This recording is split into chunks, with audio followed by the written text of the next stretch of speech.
பிரியமான தேவனுடைய ஜனமே, உங்கள் அனைவருக்கும் என் அன்பார்ந்த வணக்கம். சங்கீதம் 42 அதிகாரம் 1வது வசனம்.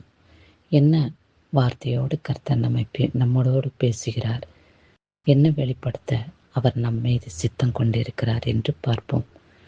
மானானது நீரோடைகளை வாஞ்சித்து கதறுகிறது போல, தேவனே என் ஆத்மா உம்மை வாஞ்சித்து கதறுகிறது என்று சொல்லப்பட்டுள்ளது.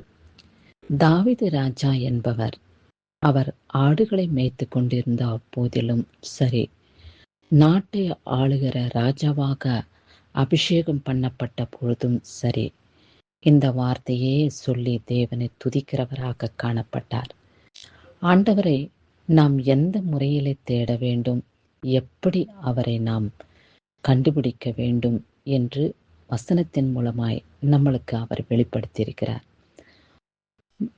காட்டில் உள்ள மான்கள் எப்படி தாகத்துக்காக நீரோடை எங்கே இருக்கிறதென்று தேடி ஓடி வாஞ்சித்து கதறுகிறது போல, நாமும் தேவனிடத்தில் அவரை நாம் தேட வேண்டும், அவரிடத்திலே நிலைத்திருக்க வேண்டும், அவரோடு பேச வேண்டும் என்ற எண்ணம் நம் ஆத்துமாவோடு வாஞ்சிக்க வேண்டும்.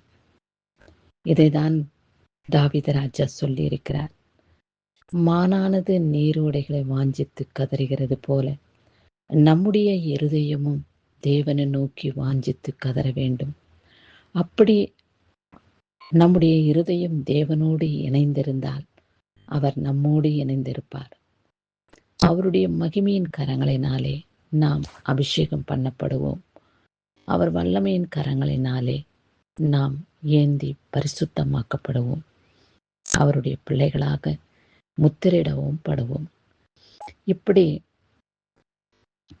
பூமியிலே நமக்கு பலவிதமான காரியங்களை குறித்து வாஞ்சியாய் காணப்படுகிறது அல்லவா?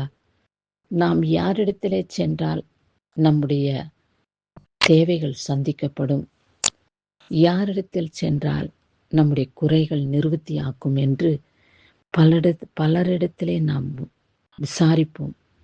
இந்த காரியத்தை குறித்து, இந்த செயல்பாடுகளை குறித்து யார் பூர்த்தி செய்ய முடியும், யார் இதை நிறைவேற்றுவார்கள், யாரிடத்திலே போனால் நமக்கு நன்மை கிடைக்கும் என்று விசாரித்து, அந்த கணவான் மத்தியிலே, அந்த ஐஸ்வர்யான் இடத்திலே, அந்த அரசியல்வாதி பதவி கொண்டிருக்கும் மக்கள் மத்தியிலே சென்று தன்னுடைய தேவைகள் இப்படி இருக்கிறது, என்னுடைய குறைகள் இப்படி இருக்கிறது, இதை நீங்கள் தீர்க்க வேண்டும் என்று அவர்களிடத்திலே சொல்லுவார்கள்.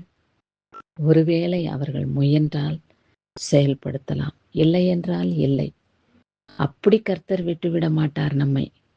என்னால் முடியாது மகனே, மகளே, நீ யாரிடத்திலாவது போய் கேட்டு உன்னுடைய தேவைகளை பூர்த்தி செய்துக்கோ, உன் வியாதியிலிருந்து பல டாக்டர்கிட்ட சென்று உன் சரீரத்தை சுகமாக்கிக்கோ, அப்படி என்று சொல்லுகிற தேவன் நம்முடைய தேவனாகிய இயேசு கிறிஸ்து அல்ல.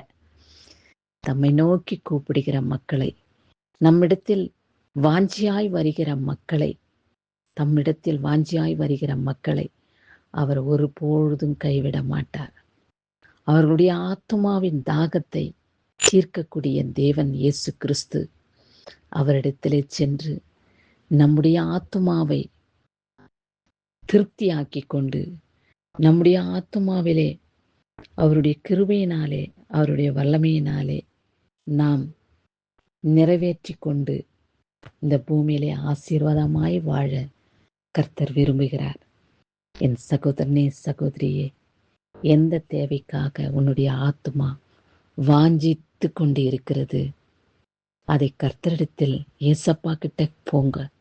அவர் சீர்த்திடுவார், அவர் சரிப்படுத்துவார், அவர் ஆசீர்வதிப்பார், அவர் சுகம் கொடுப்பார். நீங்களே வியந்து போவீர்கள். இப்பேற்பட்ட சிக்கல்களில் இருந்து, இப்பேற்பட்ட மரண படுக்கையிலிருந்து தேவனாகிய கர்த்தர் இயேசு கிறிஸ்து என்னை சந்தித்து ஜீவனை கொடுத்து, என் வலியின் வேதனையிலிருந்து விடுதலை கொடுத்து என்னை காப்பாற்றினார் என்று மற்றவர்களுக்கு சாட்சியாக இருக்கும்படியான ஒரு சாக்கியத்தை கர்த்தர் கொடுப்பார். அப்பேற்பட்ட தருணம் வரும்பொழுது இயேசுவை பற்றி மற்றவர்களுக்கு எடுத்துரைப்பீர்களா? அவரிடத்திலே வாஞ்சியாயிருங்கள். அவர் உங்கள் தாகத்தை, உங்கள் ஏக்கத்தை, உங்கள் தேவைகளை பூர்த்தி செய்வார் என்று சொல்லி அவர்களும் தேவனுடைய மகிமை பெற்றுக்கொள்ள ஒரு ஆயுதமாக நீங்கள் பயன்படுங்கள். இந்நாளிலே பிறந்த நாளையும் திருமண நாளையும் காண்கின்றவர்களை கர்த்தர் ஆசீர்வதிக்கவே ஆசீர்வதித்து இந்நாள் மட்டும் ஆயுசு நாட்களை கொடுத்த தேவனுக்கு நன்றி செலுத்திட்டு இந்த வருடம் முழுவதும் உங்களுடைய தேவைகளை அவரிடத்தில் சொல்லி உங்கள் வாஞ்சியை தீர்த்து கொள்ளுங்கள். கிறிஸ்து தாமே நம் ஒவ்வொருவருடைய தேவைகளையும் பூர்த்தி செய்து சந்தோஷப்படுத்தி காத்துக்கொள்வாராக. ஆமேன். கிறிஸ்துவுக்கே சதா காலங்களிலும் மகிமை உண்டாகட்டும்.